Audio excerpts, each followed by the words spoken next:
Maid confronts Kidnapper and saves the millionaire boss's baby. And wins his heart. It was a gray afternoon, the skies of New York heavy with clouds. Daniel Hamilton's mansion stood in silence, majestic like a fortress, grand in appearance, yet hollow inside. People often say a large house can hold fortunes, but it cannot preserve the warmth of family. In truth, this place felt more like a mausoleum of memories long gone. Daniel, barely past his 30s, a successful technology entrepreneur, had become a shadow of himself since the death of his wife.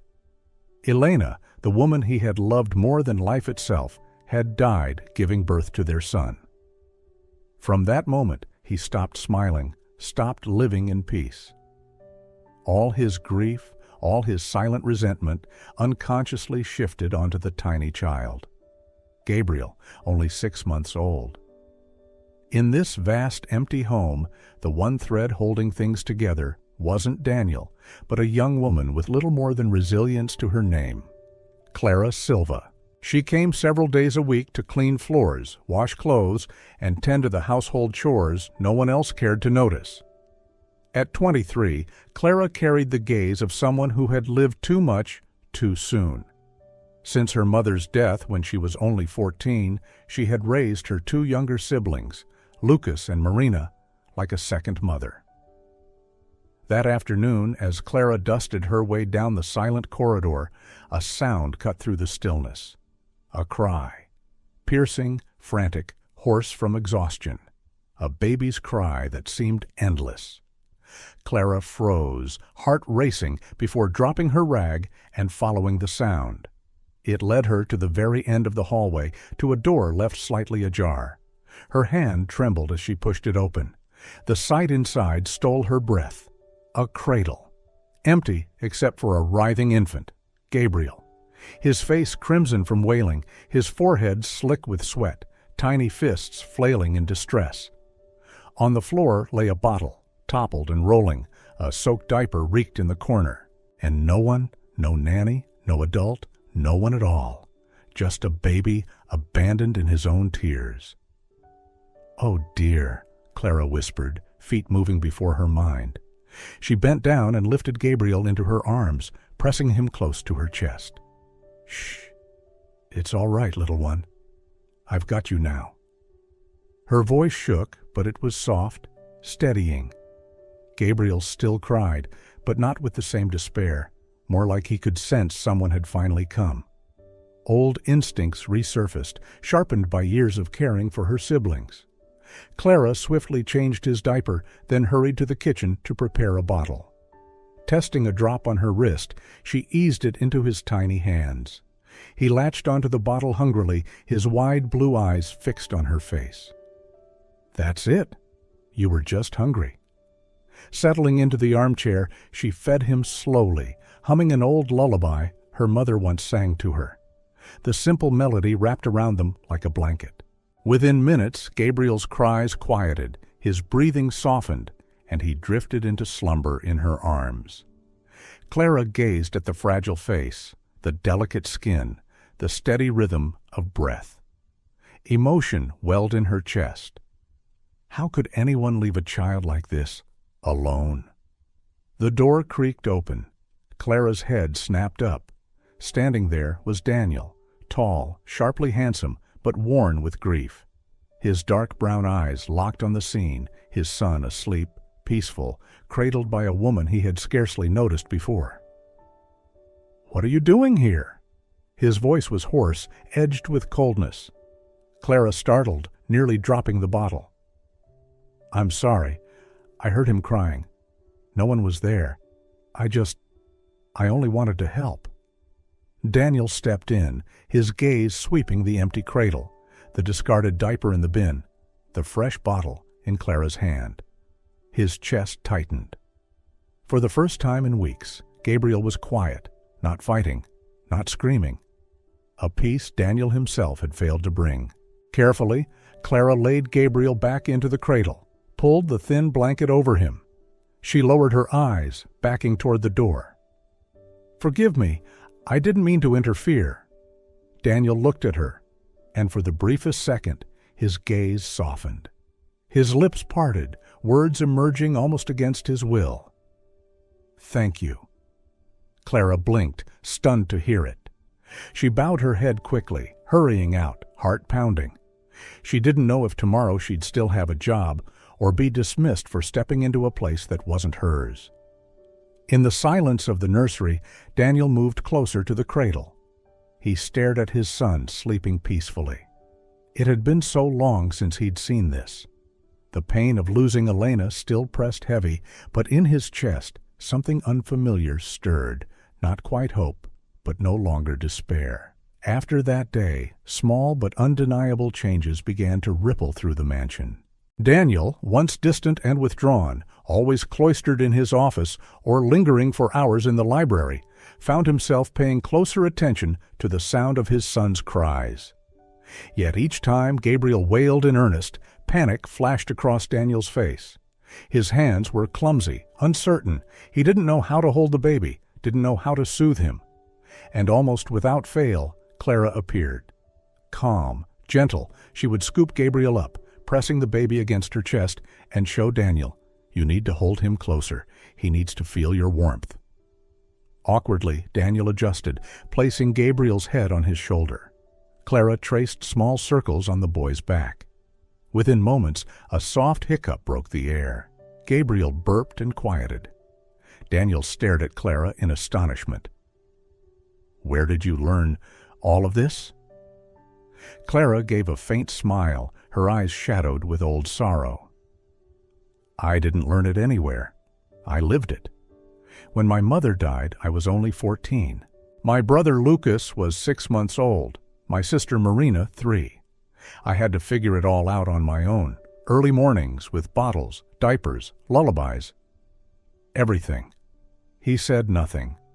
For the first time, Daniel truly listened to her life, so heavy with burdens, yet it hadn't hardened her. If anything, it had carved patience and resilience into her soul, making her gaze shine with quiet strength. In the days that followed, Clara became more than a housekeeper. Unintentionally, she became the bridge between father and son. She taught Daniel how to recognize the signs, when Gabriel was hungry, when he was tired, and when he simply needed the comfort of being held. One afternoon, Gabriel refused to eat his first spoonfuls of porridge. Daniel tried, carefully lifting the spoon to his lips, but every attempt ended the same. The boy turned his head, spit it out, whimpered in protest. Frustration surged, and Daniel set the spoon down. "He won't eat. I don't know what else to do." "Oh," Clara chuckled softly. "You're too mechanical. He's not a machine. You have to let him taste it first, make him feel safe." She dipped the spoon, brushed the tiniest bit of porridge against Gabriel's lips. He smacked them curiously, then opened his mouth again.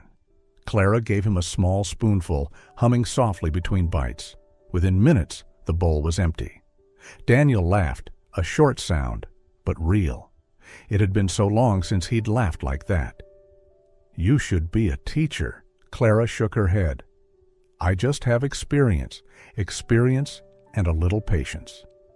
In that moment, Daniel looked at her longer than he should have, not as an employer regarding a maid, but as a man truly seeing the woman before him. Clara noticed and quickly turned her face away, flustered. The fragile bond that had just begun to take root was once again shaken by turmoil. One afternoon, Clara was cleaning the staircase when the doorbell rang. The woman who stepped inside made Daniel's heart sink for a moment. It was Veronica Mendez, his ex-lover who had been with him for 2 years. She had left when Daniel expressed his desire to have children because for Veronica, career and freedom were everything. "Daniel, when I heard you were widowed, I was truly worried." Her voice was sweet, but her eyes gleamed with calculation. Daniel restrained his irritation and invited her into the living room. Veronica let her gaze sweep over the mansion, walking confidently as if the place still belonged to her. From a distance, Clara watched silently, a heaviness pressing against her chest. "It must be hard for you with a child," Veronica continued. "Coincidentally, I know a wonderful nanny, Camila. She once worked for a diplomatic family, very professional. I think you should meet her." Daniel hesitated. In truth, since losing Elena, he had not been able to find a suitable nanny. Gabriel only calmed down in Clara's arms, yet exhaustion left him unsure. "All right, let her come." The next day, Camilla arrived, impeccably dressed, her words polished, her resume flawless. Daniel was impressed, but Clara felt a chill from the very first moment. The way Camilla held Gabriel was too stiff, as if she were handling an object. The baby screamed instantly, only soothed when returned to Clara's embrace. That night, while cleaning downstairs, Clara overheard whispers on the back porch. Instinct urged her closer. She pretended to dust near the slightly open window. "Tomorrow at 3 in the afternoon, Veronica's voice. "Are you certain?" Camilla whispered. "Don't worry. The guard changes shifts. Clara only works in the morning. You take the child out the back door. I'll handle the rest. 3 days later, I'll find him. Daniel will owe me forever." Clara's blood ran cold. A kidnapping plot. All so Veronica could play the hero in Daniel's eyes. The next morning, Clara arrived early, pretending to work as usual, never taking her eyes off Gabriel. At exactly 3, Camilla carried the boy downstairs, a large bag slung over her shoulder, heading straight for the back door. Clara blocked the way. "Where are you taking Gabriel?" she asked firmly. Camilla smiled faintly, falsely. "Just out for some fresh air. Children need it." "Then why the back door, and why the heavy bag?" Clara did not move. For a moment, Camilla's mask slipped. Her face turned cold, cruel. She pulled a knife from the bag and hissed, "Step aside." Clara swallowed hard, her heart pounding, but she stood her ground. "I won't let you take him." Camilla lunged. Clara grabbed a broom leaning against the wall, dodged the blade, and struck Camilla's arm. The knife clattered to the floor. Gabriel wailed. They struggled violently. Camilla seized Clara's throat, squeezing hard. Air vanished, Clara's vision blurred. But in desperation, she slammed her shoulder into Camilla, wrested Gabriel back, clutching him tightly to her chest. At that very moment, footsteps thundered in. Daniel and his bodyguard stormed in, subduing Camilla before she could retaliate. Daniel's voice roared like thunder. "What on earth is happening here?" Clara broke down in tears, choking out, She tried to kidnap Gabriel. I heard everything yesterday. It was Veronica behind it all. They planned it. Pretend to be heroes, demand ransom, just so Veronica could come back to you." Daniel froze, his face paling, his eyes, cold as steel, locked on Camilla. "Is that true?" Camilla sneered, spitting in contempt. "No one can prove anything." Daniel's fist clenched. He pulled out his phone. "The police will prove it." The police arrived, handcuffing Camilla and taking her away. Clara and Daniel went to the station at once to give statements. Clara detailed the conspiracy, Veronica's name, even the bribes. Daniel admitted it was Veronica who had introduced Camilla into the house. 2 hours later came grim news. Camilla had agreed to cooperate for a reduced sentence. She handed over evidence, messages, bank transfers, all pointing directly to Veronica. Daniel thundered at the inspector. "What are you waiting for? Arrest her now."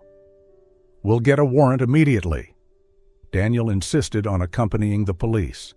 When they stormed Veronica's luxury apartment and read the arrest order, she panicked, her face drained of blood, yet she still tried to cling, crying out, "Daniel, I only did this because I love you. I just wanted you back." Daniel's voice was like fire, his eyes blazing. "You plotted to kidnap my son. That isn't love, it's sickness." Veronica laughed bitterly, her voice sharp as glass. "Because of that Maid, isn't it? You've fallen for her." Daniel said nothing, but his silence was answer enough. A few days later, the news spread. Veronica was sentenced to 2 years in prison. After the shock with Veronica and Camilla, the atmosphere in the mansion grew heavier, yet something else shifted. Daniel realized he could no longer let Clara carry everything alone. He began to try, clumsy, hesitant, but with genuine effort to become a father. Clara was always there, quietly guiding him. In the mornings, she showed him how to prepare a bottle at the right temperature. At noon, she let Daniel change Gabriel's diaper himself, standing nearby in case he needed help. Gabriel often wailed whenever Daniel fumbled, but slowly the baby began to accept his father's arms. One evening, Daniel paced the nursery with Gabriel on his shoulder, rocking and rocking, yet the baby kept crying. Clara stepped closer, laying a gentle hand on his back. "You're too tense. He feels everything." Daniel turned, exhaustion in his eyes. I'm afraid of doing it wrong, afraid he won't feel safe with me." Clara met his gaze. "You don't need to be perfect. You just need to be present. A father's love isn't measured by skill, but by being there." Her words struck deep. Daniel held his son tighter, whispering softly against the boy's ear. And something remarkable happened. Gabriel stopped crying, blinking up at his father with wide, clear eyes. A faint smile touched his tiny lips. Daniel froze, throat tightening. For the first time, he felt a true connection to his son. From that night on, Daniel became more proactive. He woke early with Clara, learning how to feed Gabriel solid foods, how to bathe him. He was still awkward, but his sincerity moved Clara more than she could admit. The closer they grew, the more Daniel noticed Clara, not only for her skill with children, but for the patience and gentleness shaped by her hardships. He watched her sing lullabies, cradle Gabriel, and sometimes stare into the distance as if reliving a difficult past. One afternoon, when Gabriel was asleep, Daniel stepped into the garden. Clara was watering the flowers, her hair tied back, a few strands falling against her neck. The late sunlight cast her face in a soft, unfamiliar glow. "Clara," Daniel said suddenly, "without you, I don't know where I'd be, not just with Gabriel, but with myself." She froze for a moment, her heart pounding. Forcing her voice steady, she replied, "I only do what needs to be done, sir." But Daniel didn't let it slide. He stepped closer, his eyes sincere. "Don't call me sir. To me, you're more than a helper. You're a savior, and more than that." The air grew heavy with unspoken words. Clara quickly bent down, pretending to water another flower, her voice trembling faintly. "You should rest. Tomorrow will be another long day." Daniel stood there, watching her back in silence. Deep inside, he knew his feelings had already surpassed gratitude. And for Clara, no matter how hard she tried to deny it, her heart was beginning to stir as well.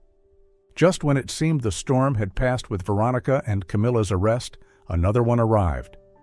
One morning, as Clara fed Gabriel his porridge, a knock echoed at the door.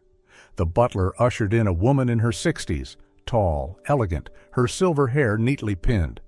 Her sharp eyes chilled the room. Daniel rose, his voice unsteady. "Mrs. Helena." She was Elena's mother, the mother of the wife Daniel had lost and still mourned. Helena stepped inside, her gaze landing on Clara cradling Gabriel. A flicker crossed her face, displeasure, tinged with pain. "I heard the child was nearly kidnapped," Helena said, voice cutting. "My son-in-law, what are you allowing to happen?" Daniel steadied himself. "Everything has been resolved, Mother. The ones behind it have been caught." Her cane tapped against the floor, each strike like an accusation. "But what do I see now? A stranger holding my grandchild, lulling him to sleep while you stand aside. Are you so quick to replace Elena?" Clara froze, blood draining from her veins. She quickly placed Gabriel in his crib, bowed her head, whispering, "I'm sorry, I only—" "Only what?" Helena snapped, her tone sharp. "A maid, an outsider, why should she be so close to my grandchild? Don't think a few acts of kindness will make Daniel forget my daughter. Elena is Gabriel's true mother, and no one has the right to take her place. Daniel stepped forward, voice firm yet calm. "Mother, Clara has done nothing wrong. She saved Gabriel, cared for him when no one else could. Without her, he would have been lost." He faltered, the memory of that day tightening his throat. "Saved him?" Helena's eyes narrowed. "Or seized an opportunity? I've seen enough women try to worm their way into your life, Daniel. I won't let a stranger, without name, without lineage, steal my daughter's place in your heart, and especially in my grandson's." Clara stayed silent, clutching her apron, her chest aching. Helena's words pierced like knives, stabbing at the very fear she had long harbored, that others would see her as nothing but a replacement. Daniel looked at Clara, noticing the shimmer in her eyes, the way she tried to hide her pain. Anger stirred inside him. He turned back to Helena, his voice unwavering. "No one can replace Elena. She will always be part of me and of Gabriel's life. But that doesn't mean I must reject the help of someone kind. Clara isn't taking anything away. She's only giving." For a moment, Helena was silent, then her lips curled coldly. "We will speak again. I will not let my grandchild grow up in confusion, not knowing who his true family is." She turned sharply, walking away with regal defiance. Her footsteps faded, leaving a heavy silence behind. Clara's voice broke softly. "Perhaps I should leave. I don't want to cause you more trouble." Daniel moved quickly, gently taking her hand.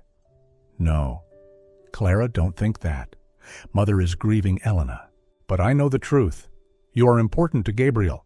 And to me." For a fleeting moment, Clara met his eyes, the sincerity there making her heart tremble. Yet fear rose swiftly. She nodded faintly, pulled her hand back, and busied herself with the chores as if nothing had happened. In the days following the confrontation with Mrs. Helena, the atmosphere in the mansion was no longer peaceful. Clara avoided Daniel's gaze, trying to keep her distance, afraid that her presence would only complicate things further. But Gabriel was different. Every time Clara entered the room, the baby burst into laughter, reaching out his little hands to be held. When Daniel carried him, Gabriel often fussed and cried, but the moment Clara touched him, the crying stopped at once. Daniel watched this scene, feeling both pain and gratitude. He was pained because he feared his son was becoming too attached to someone who might leave at any moment. Yet he was grateful because Clara had given Gabriel the peace that he himself had not been able to provide. But the pressure from Mrs. Helena did not ease. From time to time she appeared unexpectedly, dropping veiled remarks. "Gabriel needs to know who his real family is." Or, "A child cannot grow up amid confused roles." Clara heard those words, and her heart tightened.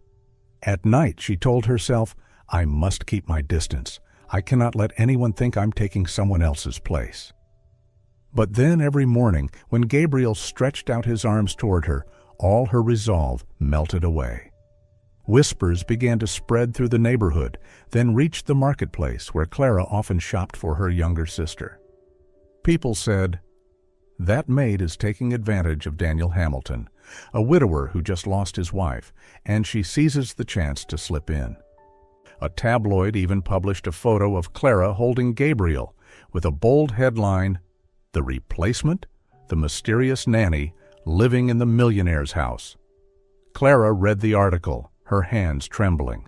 She knew too well that Helena had enough influence to control public opinion, and now the entire community was beginning to look at her differently.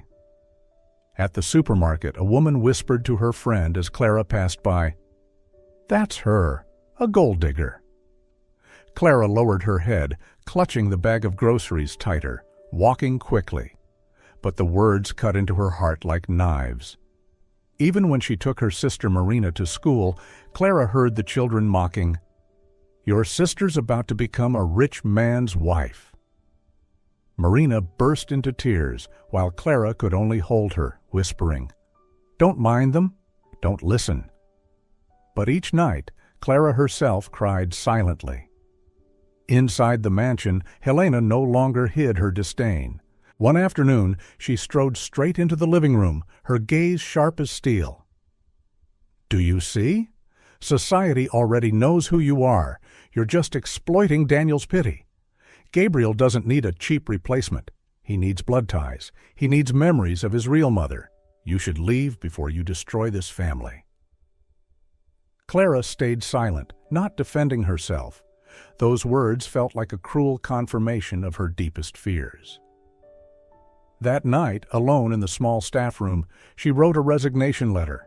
Each word tore her heart apart. "I can't stay here any longer. I don't want Gabriel to grow up in the scorn of the world.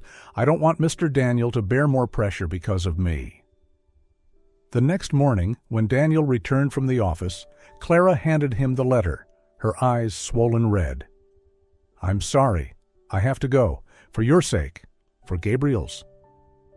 Daniel opened the letter, read a few lines, then looked up at her. His eyes were filled with pain. "Clara, do you think leaving will protect us? No, it will only destroy everything. Gabriel needs you, and so do I." Clara shook her head, tears streaming down her face.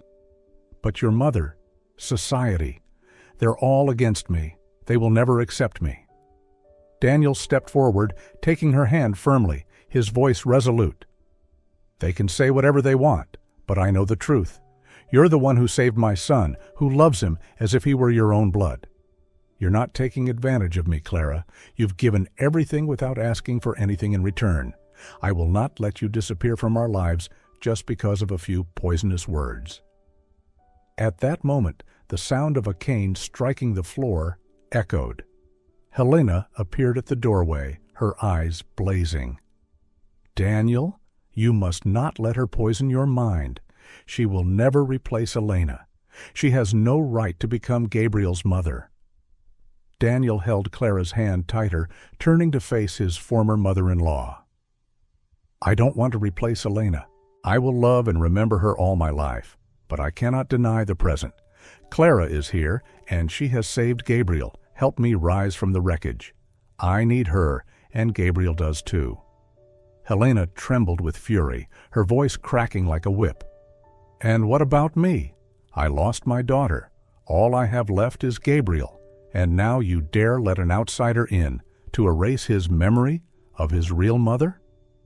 The air grew taut like a drawn string. Clara stepped back, tears streaming, while Daniel stood firm in front of her, his voice like steel. "No one can erase Elena's memory. But you also cannot deny that Gabriel needs love and care in the present.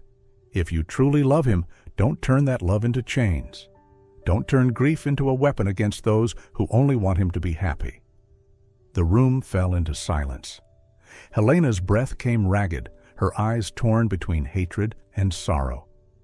For the first time, Clara saw a crack in that powerful woman. Not only rage, but also despair. The rumors, the pressure, Helena's sharp words, none of it was the end. One morning, Daniel received a thick envelope from the court. Inside was a petition.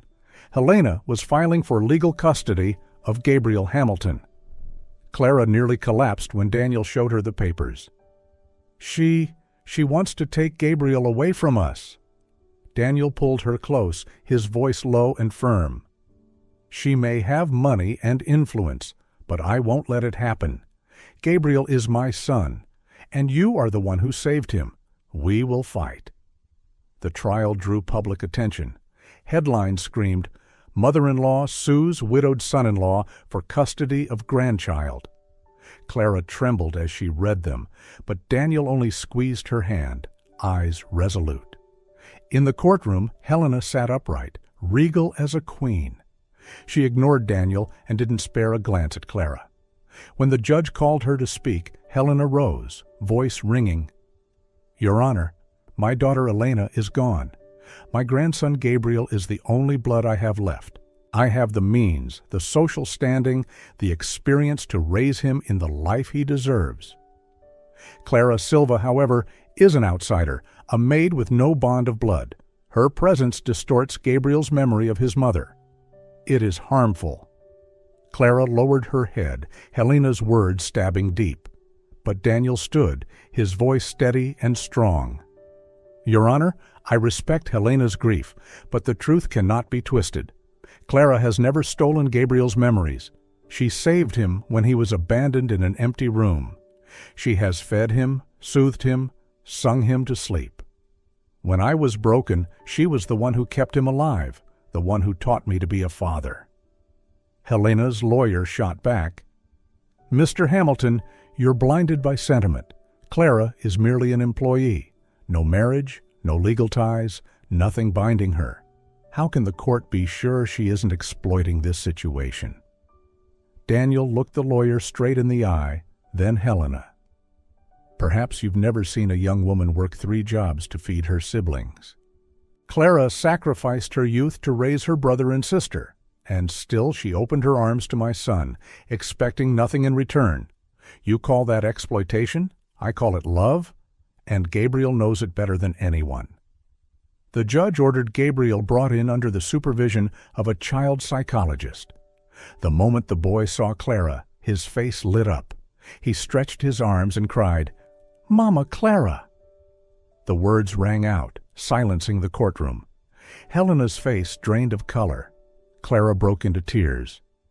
Daniel kissed his son's hair while the judge banged the gavel, calling for order. Yet everyone understood. A child's voice had spoken louder than all the papers in the world. The trial dragged on. Helena presented assets, reputation, charity work, proof she could give Gabriel a prestigious future. But Daniel countered every time. Children don't need prestige. They need warmth, and Clara has given my son that. At last, after 2 days, the judge declared, the petition of Mrs. Helena for custody is denied. Full legal guardianship remains with the father, Mr. Daniel Hamilton. Ms. Clara is hereby recognized as an authorized caregiver under his guardianship. Helena froze, her face pale, hands trembling as she gripped the chair.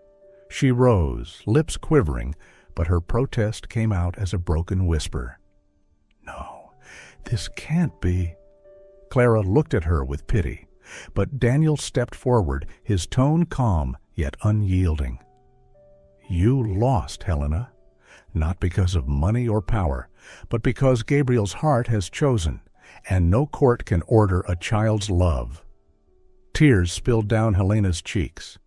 For the first time she was no longer a formidable matriarch, but a broken mother, stripped of all weapons but grief. The trial ended. Clara clutched Daniel's hand as they walked out of court. He leaned in, murmuring, "We won, not just for me, but for you, for Gabriel. You're not an outsider anymore, Clara. You're family." Her tears fell freely, this time tears of joy. After the trial, Clara thought all the pressure would fade away. But no. Outside there were still whispers, still skeptical glances.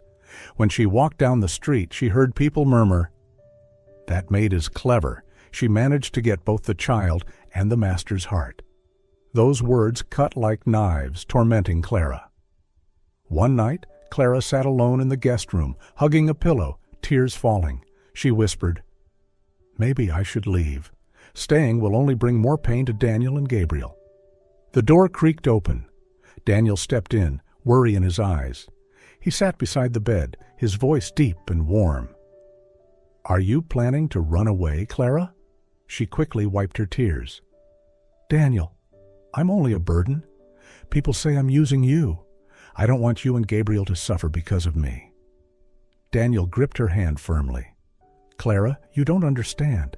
Without you, we're the ones who would suffer. Gabriel needs you, and I—" He paused, taking a deep breath. "I need you." Clara froze, her heart racing. "Don't say that. I can't.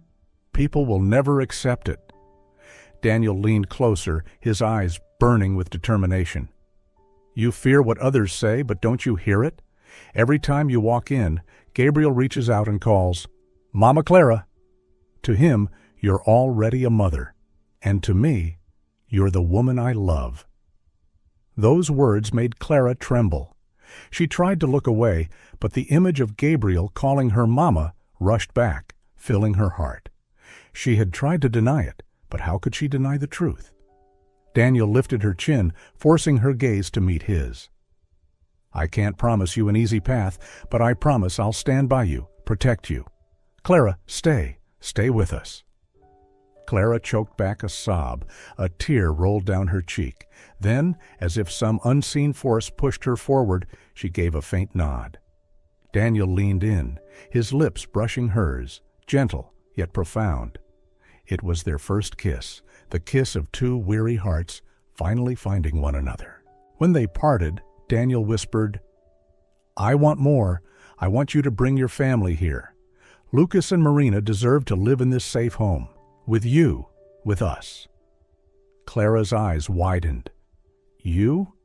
You really want to take in my siblings?" Daniel smiled.